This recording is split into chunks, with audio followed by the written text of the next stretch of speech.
Tulsa, Oklahoma, a city diverse in its people and culture, fueled by a complicated past, some of which involves the historic Greenwood district, better known as Black Wall Street, a community of prominence and wealth for black people in the early 1900s. You could go down to the Greenwood Avenue, which is really the hub of what was called Black Wall Street, and find restaurants and grocery stores and movie theaters and taxi cabs and haberdasheries and furriers, but also doctors, lawyers, pharmacists, dentists.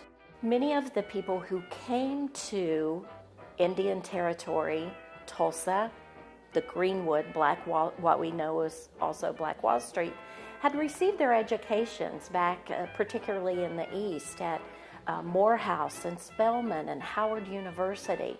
So they were professional people with professional skills. Black Wall Street's founding father, Ottawa Gurley from Pine Bluff, Arkansas, arrived in Tulsa in 1906. He came here already having wealth. He opened a grocery store and bought and sold land to other black people. Businessman Simon Berry ran a taxi and bus service and owned a chartered plane company catering to rich oil men. It was said that each dollar changed hands 19 times before it left the community. Black people living the American dream, but a volatile situation loomed. This was a really dark time. This is a period during which events that were called race riots were happening all throughout the United States. Greenwood, a fertile field for tension between blacks and whites. If one embraces this notion of white supremacy, and one can look across the railroad tracks and see a very successful black community with people owning homes, driving cars, wearing nice clothes. If you're a white person and you're not doing well economically, then something is amiss. The ship has to be essentially righted. The trigger, an encounter in the Drexel Building elevator in downtown Tulsa between teenagers Dick Rowland, a black shoeshine boy, and Sara Page, a white elevator operator. Something happened that we don't know exactly what. Page said she was assaulted, though she later recanted, but a local newspaper embellished the story, adding fuel to the fire. Out of fear Rowland would be lynched, armed black men came to the jail to protect him. They were met by a larger group of armed white men. Then, a gunshot. And as one of the massacre survivors says, all hell broke loose after that. An angry white mob set Greenwood on fire. The entire community burned, totaling 35 city blocks. The popular Dreamland Theater gone, more than 1,200 homes, 600 businesses, and the famed Wall Street left in ruins, as were a number of churches. And all this happened in only 18 hours. Reverend Robert Turner pastors historic Vernon EMMY Church, where only the basement survived the massacre.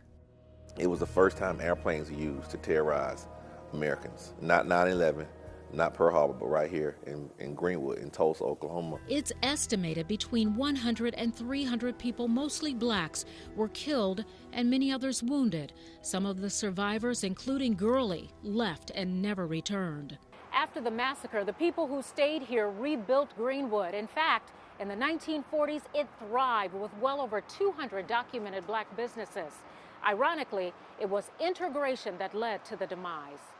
When integration comes along and black people are able to spend outside the community, they're able to access more goods and services at better price points, it undermines the financial foundation of the community. Another blow. Urban renewal in the 60s, where the city would buy up or condemn some homes and businesses. It also brought Interstate 244, which barrels right through the heart of Greenwood. It had really a devastating impact. Today, there are some businesses on Greenwood Avenue, but Vernon EMMY Church is the only property still entirely black-owned. A ballpark and Oklahoma State University Tulsa occupy a huge chunk of land where homes once stood.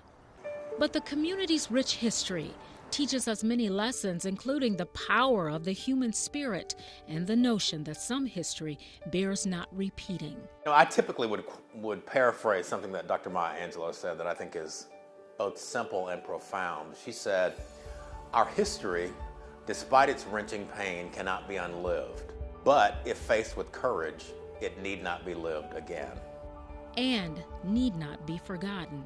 In Tulsa, Oklahoma, Donna Terrell reporting.